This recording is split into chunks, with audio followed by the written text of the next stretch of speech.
वळूयात पुढच्या बातमीकडे। डोंबिवलीमध्ये नगरसेवकांच्या कार्यालयासमोरच खड्ड्यांचं साम्राज्य पाहायला मिळतंय।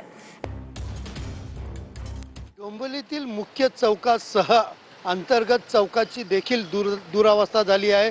मी सध्या उभा आहे डोंबिवली पूर्वेतील एकता नगर चौक परिसरात आणि आपण पाहू शकता या ठिकाणी मोठमोठे खड्डे जे आहेत त्या रस्त्यावरती पडलेले पाहायला मिळत आहेत। एकंदरीत या रस्त्याची चाळण झालेली पाहायला मिळत आहेत।